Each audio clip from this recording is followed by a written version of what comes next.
What's up, everyone? My name is James Lynch, and in today's video, I'm going to be going over my betting and picking strategy for UFC and MMA fights. We're going to go through all the things that I use when it comes to breaking down upcoming cards. And if you've never watched any of my content before, I've been covering MMA full-time since 2017, but I first started watching MMA way back in 2004 when the first season of The Ultimate Fighter came out. So I sort of have a good idea, I would think, of how to break down fights, what are some things you should be looking for when it comes to picking fights. And this is all going to be explained in this video today. First and foremost, got to mention, and they don't sponsor me or anything, but bestfightodds.com, great site. If you're not following the site already, you should be, because it actually lists all the books that have lines out for upcoming fights. So the time we're recording this, we have the UFC Saudi Arabia card coming up here this Saturday. It gives a good overview of all the lines that are currently out for the cards from different sports books. But for me, here are some just general rules I use when it comes to picking and betting fights. So first and foremost, I mainly go off memory. I don't watch a lot of tape.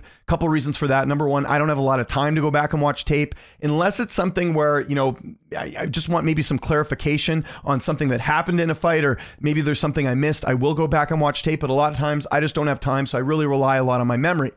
That's also why I don't consider myself an expert when it comes to picking fights. I want to be clear about that in the video. I've never advertised as like a picks guy or anything. I obviously cover MMA, but I don't think I could ever be like a tout or a picks expert or anything like that. So if I had the time, listen, if I'm a single guy, I don't have two kids and don't have a mortgage to pay, I probably, I would be watching a ton of tape and I could probably give a better analysis when it comes to a lot of fights, but there's just so much tape to watch and I just don't have a lot of time. So that's the first thing. I mainly just go off memory. Another thing, as you've probably noticed on my preview shows that I do every Monday, is I favor level of opposition very heavily.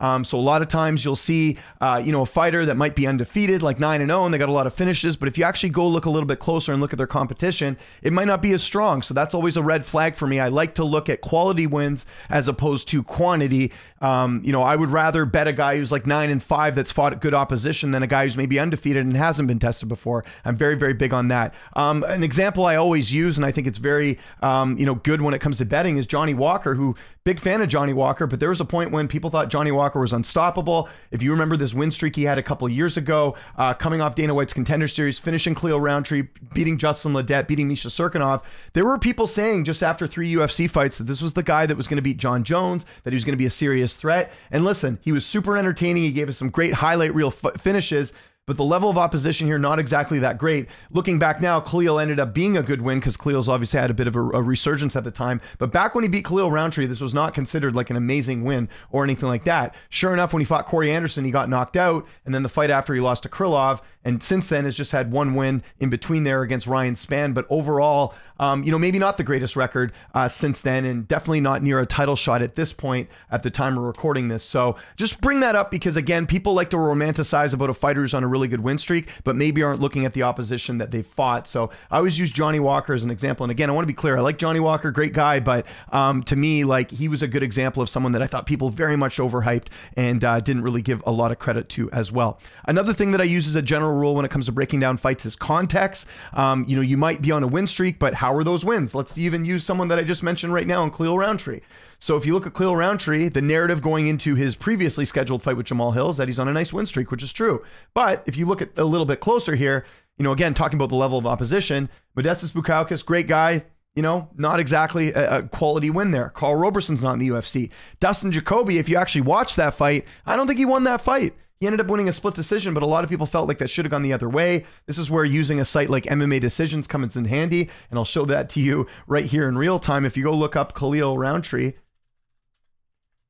and this isn't the be-all end-all, but this is a site I like using as well, MMA Decisions. It shows you the media scorecards for every fight. And if you look here, Roundtree defeats Jacoby. 2 media members scored the fight for Roundtree. Everyone else scored it for Jacoby. So while, let's say you're doing your tape study for, again, a potential fight with Khalil Roundtree and his next opponent, you're looking at it here, that's actually a loss. So really, while he has this win streak, I would say the only quality win that he's had in here is Anthony Smith. And that was a good win. I'll give him that. 3rd round finish. Certainly a lot of promise for Khalil. But how I look at his record is I look at him beating a couple fighters that aren't in the UFC and Carl Roberson, Chris Daukaus, someone in Modestas who's not exactly lighting the division on fire. To me, a loss against Dustin Jacoby and then a good win over Anthony Smith. So that's how I would assess a Khalil Roundtree as an example. I do like digging in a little bit deeper as far as the stats. And also, if goes without saying, you should be bookmarking Tapology as well. What a great site that is when it comes to breaking down fights as well. Another thing I want to mention is age and experience. So we talked about level of opposition, but I think age is a big thing too. Certain fighters, they can definitely start to be on a decline. You know, an example that I would use right now is Roman Dolidze.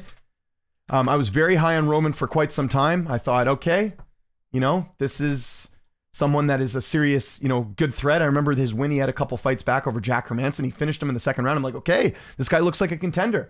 But then the fight after, he fights Marvin Vettori, granted a close fight, but he lost that fight. And I'm like, okay, maybe I overhyped him a little bit with him beating Jack Hermanson. And then the last fight with Nasruddin Imavov, it was very clear that he is not a contender at this point. And I think part of that is not even his skill set. It's the fact that he's 35, going to be turning 36 this year. So I do take a look a bit at age as well. We know the guys in the UFC right now where it's like, you know they're going to have a tough uphill battle. Tony Ferguson's one of them. There's certain fighters that are older that you do have to be a bit worried about when you're picking their fights. I think that's a very interesting one as well. And then another thing when I reference when it comes to context is how are they performing? Kevin Holland's a good example.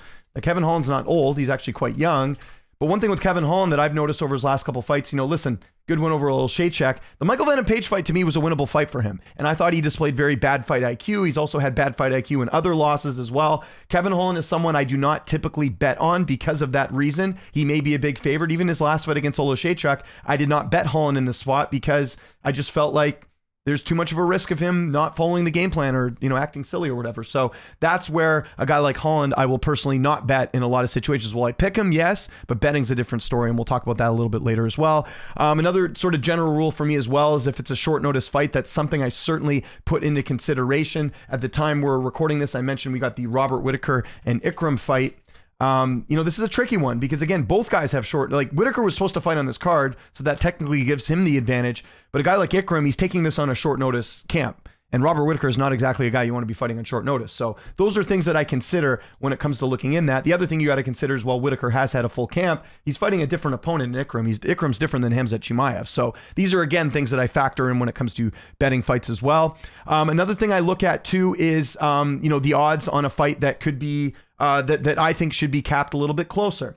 Like, I'll give you an example here. I think right now for this weekend's card, Kelvin Gastelum and Daniel Rodriguez, I think should be a bit closer on the odds, right? So this is where I would look. If I'm betting this fight, I might actually lay a bit on Daniel Rodriguez here. I'm not saying he's going to win, but I think there is some value at plus 205 because Gastelum hasn't exactly looked great himself over the last few fights. So this is another example where if I see a fight where in my head I've capped it as it should be a 50-50 fight and there's a big discrepancy in the odds, that's where I will bet them. One of my favorite bets of all time, and I'll bring it up here right now, Petr Yan and Merab. And I'll give you my opinion on this and why I thought this was a good bet. So everyone loved Petr Yan. A lot of people felt like he should have beat Aljamain Sterling in the second fight. When that fight ended up happening against Merab, Merab was plus 200. Those were way off in my opinion, those odds. So I actually bet Merab there. I picked Merab there. I also thought Merab was going to win the fight, but that was one of my better bets because I thought there's no way Petr Yan should be minus 300. He was beating his opponents, but not exactly lighting the world on fire. The loss to Sterling was a close fight, but he still lost. You know, you look at some of his other performances, like he's not a guy that goes out there and gets like, you know, finish after finish after finish. It's usually a case of him, you know, edging out a decision. Even like his wins over Corey Sandhagen, for example, that was a fight that, you know, was close. It wasn't a fight where I thought Corey was in any sort of danger. So sort of leading in the Merab fight, he lost to O'Malley in a fight that people thought he won, but again, that was close. Sterling was close. So I thought, okay, he's fighting Merab, who I think will win. Merab at plus 200, there's some serious value there. So that's another thing I look at. Like if in my head, I think the fight is closer, sometimes I will bet the dog if I think there's value on the dog in terms of the price that you're getting. So that's just another rule as well. And then another rule I have as well when it comes to betting is just a sort of a general thing. Don't be afraid to bet straight. I think a lot of people do parlays. You're more at risk for, yes, you're getting better odds, but I think also you're at risk of getting, you know, a fight that could maybe not go your way and you end up losing that parlay. So I tend to do a lot of straight bets, even if it means less money, because I feel a little bit better about, you know, relying on one fighter I'm very confident in as opposed to two. Do I still parlay? Yes, but I do prefer doing a lot of straight bets as well. I think that's a way to go about how I like betting. Again, this is just my opinion. I'm not an expert. I'm not a, you know, someone that, you know, considers myself as like a tout or anything. This is just the way I like to bet, is betting more straight than doing a lot of parlays. So there's that. Okay, let's get to some things that I definitely avoid when it comes to picking and betting fights. So first one, I don't bet on a lot of fighters that I don't know anything about. So let's use this weekend's card as an example, Whittaker and Ikram. So right off the bat, Let me just get this card up here. I don't know why it's taking me so long. Okay, so here's a prime example. First fight of the night. Road to the UFC. We got these two fighters here. I don't know anything about either of these fighters, so I'm not going to bet it. Like, I know some people get tempted where you'll see odds and you maybe, try and read into their records or maybe do a bit of tape study and you feel one way or the other. Especially when a fighter's making their UFC debut, I tend to avoid that. So for me, I don't know enough about these guys. I'm not going to bet this fight, even though the odds look tempting in terms of like a straight bet. They're very low. I'm just avoiding this one at all costs. So that for me is something that I always implement. I never bet fighters I don't know enough about. I don't bet a lot either, guys. Like, I got 2 kids, I got a mortgage to pay. I'm not betting hundreds of dollars. There's a lot of betting influencers out there who are laying like supposedly 20 grand, 10 grand per fight. I'll never do that. The most I bet is about 20 bucks. Sometimes I'll bet a little bit more if I feel really strong, but we're talking $5, $10, $15 bets that I make. Because again, MMA is very unpredictable and I want this to be like a hobby. This is not something I'm doing as like a serious source of income for me. So there we go. And fighting's very unpredictable. There's injuries, there's all types of stuff behind the scenes that sometimes we don't know about. Another thing I try to do as well is I don't let personal feelings get into betting or picking fights. There's certain fighters I don't like. There's certain fighters that I do like. I try and make sure that I have a healthy balance and really, look clearly at the fight itself. And sometimes it can be tough because I do interview a lot of fighters. There's certain fighters I like. There's certain fighters, like I said, that rub me the wrong way. But I always try and be objective when it comes to the betting perspective and something I think that's worth putting money on or picking. Those are things that I sort of look at as well. Another thing that I look at is I don't worry too much about where the fighters are training or who they're training with. A lot of fans, I see this in my comments, are like, this guy's training with Khabib, this guy's training with whoever. Does it help? Yes, but that's not like a determining factor in how I'm going to pick a fight. I can name you a handful of fighters that have trained at good camps and have not performed well. One that comes to mind, we'll use like a very, very, very old example here that just comes to mind here is David Loiseau, trained with George St. Pierre for years. Yes, he fought for a middleweight title in the UFC for those people not familiar, but didn't have a great overall UFC record if you look at who he's fought. And that's just one example of many of like, and I'm sure you guys can in the comments give me a more modern example of someone that trains with a high level fighter, but just because you train at a good gym doesn't mean you're going to win. So that's something I don't really put too much stock in as well. Another thing I don't put too much stock into, and this isn't exactly picking or betting, but the future champion talk. A lot of times on my live streams, I'll hear people say, hey, do you think such and such is a future champion? In most cases, I don't say that unless to me, if you want to use that future champion talk, you have to beat a good opponent and you have to be impressive doing so. That's the only time I'll ever, go that future champion route as far as what people say. Like people ask me about like Muhammad Mokaev, is he a future champion? I don't know, because he has a couple good wins, but he hasn't like had that like wow performance from me where I think, okay, he's going to go on and win a title. He's just one example. I mean, you could give me a number of examples. People say, is Ian Gary a future champion right now? I don't know. Honestly, I don't know yet, right? Like he beat Jeff Neal. He looked good in the Jeff Neal fight. He won the fight decisively, but he didn't finish Jeff Neal. He didn't dominate Jeff Neal. He didn't do anything in that fight that made me thought, okay, he's going to be amazing. So that's another example of where I don't like to put the future champion tab on too much. Another sort of general rule as well, I don't typically parlay anything over -300. Again, just a personal thing for me. I know people will bet like -1,000. Like you look on this like PFL card that's coming up. I'm sure we're going to have like a big favorite here. Actually, we don't. Well, look, like you got like a -500 favorite here. I don't even know who this guy is, but -625, -500. I'm not going to parlay that just to get a couple extra dollars on my parlay. I typically avoid that. And same with straight bets. I'm not going to do a straight bet of -500 or anything over -300. That's just a general rule of mine. Again, these are just my rules. I'm not saying it's right or it's wrong. That's how I look at things. Okay, let's talk about exceptions when it comes to betting fights. So for me, again, the eye test is big for me when it comes to watching fights. There's certain fighters when I watch them and I see them do something extra, or they have some sort of something that you're not used to seeing in MMA. Like Jamal Hill was a good example for me. I could see how fast Jamal was going at light heavyweight. Tom Aspinall at heavyweight as well is a very fast fighter, a guy that's got, good stand-up, good striking, good everything. So there's certain fighters that I watch where I think, okay, there's something special here. Benoit Saint-Denis, I know he lost his last fight against Dustin Poirier, but if you look at Benoit Saint-Denis and how he's performed against the opposition he's fought, let's go have a look here.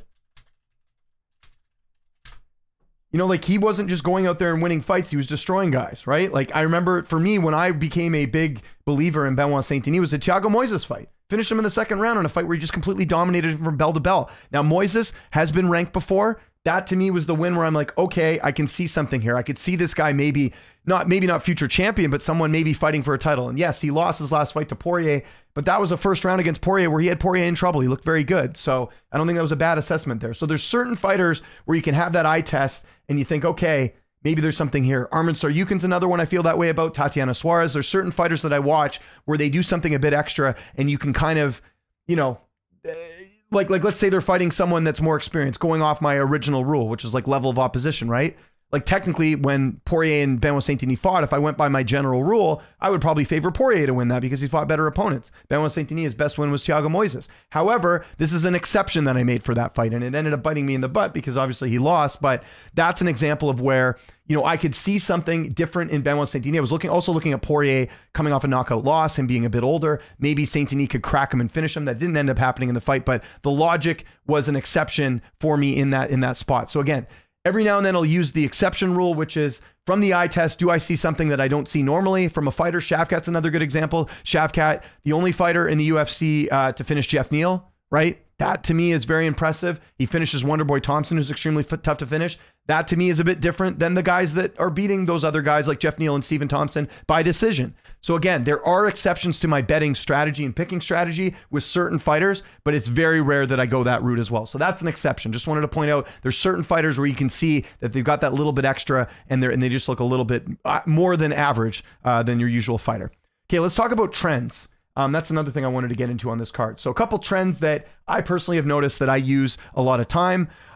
Women's fights, most women's fights go the distance. They don't typically finish a lot. I think a reason for that is a lot of women don't have the same power that a lot of the male fighters do. So in a lot of cases, unless it's like Amanda Nunes or like, you know, Cyborg or Kayla Harrison, typically a lot of the women's fights, I do look at betting the over in those fights. I don't think we have a women's fight on this weekend's card, but you can see on some of the upcoming cards here, like just as an example, we've got, you know, Jillian Robertson, Michelle Waterson Gomez. You'll look at the over here is probably going to, well, actually, I don't even think they have it yet, but you know, the over for this fight will probably be a lot, right? So that's something I look at, the overs in a lot of the women's fights, and the fight goes the distance in a lot of women's fights. Sometimes you have bad decisions. How many fights of Macy Barbers have we seen where, you know, like you look at Miranda Maverick or Andrea Lee, those fights probably should have gone the other way. Bet the fight goes the distance. You're maybe not going to get the same odds as picking the fighter to win by decision in that prop bet, but at the very least, if you go the fight goes the distance, then at least you're still going to win some money there. So fight goes the distance and the overs are props that I certainly look at as well. Those are some trends that I like. I also look a lot at overs in title fights, unless it's like heavyweight, but like, you know, for example, at middleweight, if you look at the last couple title defenses for middleweight, other than obviously when Alex Pereira fought, let's look at Dracus du Plessis. Right? His fight with Sean Strickland went the distance. So that over would have hit. That fight going the distance would have hit as well. In fact, a lot of the middleweight fights, if you look at them, they do typically go the distance. I think the only finish we've seen is Pereira over Adesanya and Adesanya over Pereira. But if you look at Adesanya since he's become champion, look at a lot of decisions here. Decision against Strickland, decision against Cannonier, decision against Whitaker. I find that certain divisions do have a lot of fights that go the distance. Flyweight's another one. Pantoja typically going the distance because a lot of these flyweights are durable. They're not cutting as much weight. They aren't getting finished as easily. So that's another division I look at. So when it comes to title fights, I think in a lot of cases, and again, I don't have like the hard concrete data here, just stuff that I've noticed. I do notice in title fights, you do see the overs and the fight goes the distance hit a fair amount as well. So, and then another over that I look at as well is guys that haven't been finished or fighters that haven't been finished. So, you know, a good example here is, you know, someone like Max Holloway, for example. Max Holloway has only been submitted, I think, twice in the UFC. And you look at his overall career and who he's fought. So he's been finished. He's only been submitted once in his entire career. He's lost 6 by decision. So usually in a Max Holloway fight, I'm betting the over in a lot of cases, unless it's like a mismatch like we had Holloway and Korean Zombie. But in a lot of cases, I'm taking the over in his fights because Holloway's tough to finish. There's certain fighters that are durable. And yes, everyone's durability goes away at one point, but you know, he's a guy that I've been hitting the overs a lot in a lot of his fights because Holloway's tough to take out. So that's something I look at as well with that too. I mentioned the heavyweight fights. Moving on, a lot of heavyweight fights, these guys can hit hard. They typically do not go the distance. So like a Tom Aspinall, Curtis Blades fight that's coming up here, right? I'm probably going to bet, I'll look at the under and I'll probably also look at the fight does not go the distance. Now you're not going to get great odds on that, but typically in a heavyweight fight, you're not going to see a fight go the full 3 rounds, and in most cases, especially a title fight as well. Another thing I look at as far as trends is how does the fighter win in their fight? Look for, you know, like as an example, Max Holloway. If you look at most of his wins, 46% are by decision.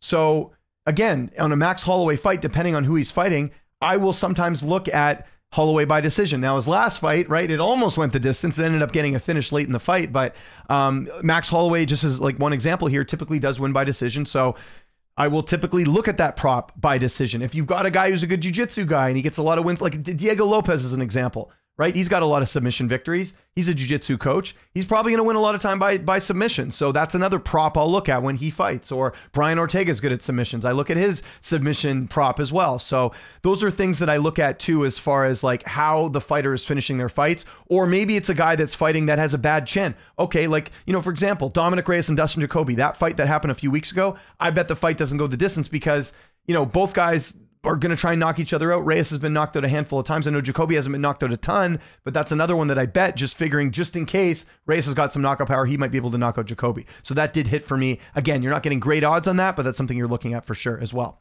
And then lastly, as far as like another trend, weight cutting and fighters dropping weight classes. So when a fighter drops a weight class, I always like to see how they look on the scale. If they look drained, if they look, you know, sucked in too much, that's something where maybe you look at them getting finished. If they've had a bad weight cut, we've seen it time and time again. If a fighter looks too drained, they tend not to be able to go the full 3 rounds because they're tired, or maybe they get finished. So that's another thing that I kind of look at as well. Are certain fighters that, you know, might not look better. For example, everyone right now wants Yuri Prohaska to go down to middleweight, right? I know he's obviously fighting Alex Pereira for the title here at UFC 303, but like Yuri gets hit a lot. And I think if he was to move down to middleweight where he's actually cutting a decent amount of weight to get down there, I don't know how he would do, because for a guy that gets hit a lot, it's probably not a good strategy to also lose all that water as well too. So that's another thing I factor in, is dropping weight classes. If you're moving up a weight class, for example, or when Michael Chandler was slated to fight McGregor and he was moving up a weight class, a lot of people said Conor was going to knock him out. I don't know, because Chandler's not cutting as much weight, therefore he's not susceptible to getting knocked out as much. So that's another thing I look at. So again, these are like little trends, little like sort of data points that I look at when it comes to breaking down fights. Lastly, got to mention some of the books that I use. Always use Bodog. I actually do work for Bodog here in Canada, so I do some content for them. So that's the book that I mainly use, and they're pretty good with the odds and getting stuff out. They don't just have UFC as well. They have PFL 1 Championship. 2, if you're in the US, the equivalent of that would be Bovada. That's the American version of Bodog, basically the same. It's the exact same book, but they use that. And then I use a couple other ones here. I live in Vancouver, so we have Play Now Sports, which is a local sports book that actually works with the government. So we, like, for example, here in BC, I don't have FanDuel, I don't have DraftKings. There's certain books that aren't legal here, so I have to use what I have at my disposal. Just wanted to do that as well. And just my last thing on this video as well too, guys, like, if you're serious about betting, if you're someone that has disposable income that you want to try and make, like, you know, some extra income off betting, my only suggestion would be follow someone that does this full time, that, you know, picks fights and is transparent about their wins and losses, and find someone too that, if you want to be successful in betting, it's definitely possible, but I would follow someone that has a proven track record and someone that is third-party tracked. So here's a good site, betmma.tips. You can find a number of handicappers here that have their picks, and it shows whether they're paid or not. And these are, I mean, I recognize a lot of these names already, and it shows you their Twitter handles and all that. And what you can do, just as an example, let's pick Will Martin, good buddy of mine. I know Will quite well. So Will Martin, again, great guy. It shows his last couple of events and how he's done. And you can look here, Will's done quite well lately, but it shows all of his bets and it shows how many units he's bet and everything else. So if you guys are ever going to pay for fight picks, or you want to, you know, like I said, do this a bit more seriously, and maybe, you know, like not like me, basically, if you want to like actually bet some real money, I would suggest following someone that's successful. I'm not saying Will, but I'm just saying someone that has a proven track record over years, not someone that's done well in the last 6 months, someone that has a proven winning track record. And that's the type of person I would follow, and make sure they're third party tracked. I see a lot of these influencers out there that are betting influencers that never post their losses, right? Just as a quick example, everyone knows Skinny Bets. I've never seen Skinny Bets post a losing ticket. He's absolutely losing on certain plays and he's not showing it. And I think that's disingenuous. I think you should be showing your wins and losses. And to me, if you're going to follow someone that you want to learn their strategy or want to learn how they're picking fights, find someone that's showing the wins and losses, because it's important. Not everyone's going perfect. Wow, I'm just noticing here Will's actually doing quite well. But look, he's posting everything here too. So you can see the cards he's done well on and the cards he hasn't done good on. So again, these things are all important. BetMMA.tips as far as a good way to pick fights and follow, like I said, good handicappers and people that are actually doing this full time, because there are some people that are doing this full time. So we went quite long on this video, guys, but I wanted to cover every angle here. I'm sure I missed a thing or two, but again, these are just ways that I go about picking and betting fights, and hopefully I can use this video in the future, because people always ask me like, you're biased or this and that. It's like, no, I have a pretty concrete strategy for how I go about betting and picking fights. It's a thing that I rely on very heavily, and yes, sometimes my strategy can change a bit over the years, maybe after, finding new methods and ways to break down fights, but this is generally a good rule I use when it comes to, and a good strategy I should say, when it comes to betting and picking fights. So if you guys have any questions, don't hesitate to leave a comment here on this video, and if you like this video, make sure you hit that like button. It really does help out the algorithm a lot on the channel, and helps me, produce more videos like this. So again, if you have any questions, let me know in the comments. Would love to hear from you guys as far as what your strategy is as well. I don't think I have all the answers, but this is just the way I go about betting and picking fights. So follow me on Twitter, TikTok, Instagram, @Lynch on Sports. My name is James Lynch. Thank you so much for watching, and I'll see you next time.